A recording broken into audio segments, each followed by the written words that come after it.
ഡൽഹിക്കെതിരായ മത്സരത്തിൽ ഒരു വെടിക്കെട്ട് ഇന്നിംഗ്സുമായി രാജസ്ഥാൻ നായകൻ സഞ്ജു സാംസൺ. മത്സരത്തിൽ നിർണായക സമയത്ത് ബാറ്റിംഗ് ഇറങ്ങിയ സഞ്ജു 46 പന്തുകളിൽ 86 റൺസാണ് നേടിയത്. സഞ്ജുവിന്റെ 5ാമത്തെ അർദ്ധ സെഞ്ചുറിയാണ് ഈ മത്സരത്തിൽ പിറന്നത്. 222 റൺസ് എന്ന വിജയലക്ഷ്യം പിന്തുടർന്നിറങ്ങിയ രാജസ്ഥാന് ആദ്യ ഓവറിൽ തന്നെ ജയ്സ്വാളിന്റെ വിക്കറ്റ് നഷ്ടമായി. പിന്നീട് 3ാമനായിട്ടാണ് സഞ്ജു ക്രീസിലെത്തിയത്. നേരിട്ട് 5ാം പന്തിൽ ഖലീൽ അഹമ്മദിനെതിരെ ലോങ് ഓണിന് മുകളിലൂടെ സിക്സർ പറത്തി സഞ്ജു വരവറിയിച്ചു. IPL സഞ്ജുവിൻ്റെ 200ാമത്തെ സിക്സറായിരുന്നു അത്. പിന്നീട് സഞ്ജുവിൻ്റെ വെടിക്കെട്ടാണ് പവർ പ്ലേ ഓവറുകളിൽ കാണാൻ സാധിച്ചത്. ഇഷാന്ത് ശർമ്മ എറിഞ്ഞ 4ാം ഓവറിൽ 2 ബൗണ്ടറികൾ നേടിയാണ് സഞ്ജു മികവ് പുലർത്തിയത്. ശേഷം 5ാം ഓവറിൽ മുകേഷ് കുമാറിനെതിരെ ഒരു സിക്സും 2 ബൗണ്ടറി നേടാനും സഞ്ജുവിന് സാധിച്ചു. ഒരു വശത്ത് നിരന്തരമായ വിക്കറ്റുകൾ നഷ്ടമാകുമ്പോഴും മറുവശത്ത് സഞ്ജു ഡൽഹി ബോളർമാരെ വിറപ്പിച്ചു.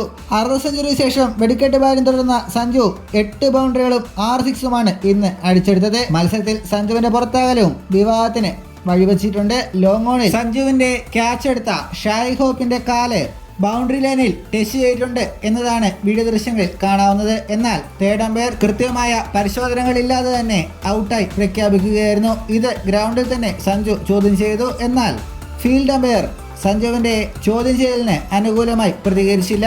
എന്തായാലും വരും മണിക്കൂറിൽ വലിയ രീതിയിലുള്ള വിമർശനം അമ്പയർമാർക്കെതിരെ ഉയരുമെന്ന് ഉറപ്പാണ്. ഇതുപോലുള്ള പുതിയ വാർത്തകൾക്കായി ചാനൽ ഇപ്പോൾ തന്നെ മറക്കാതെ സബ്സ്ക്രൈബ് ചെയ്തു വയ്ക്കുക.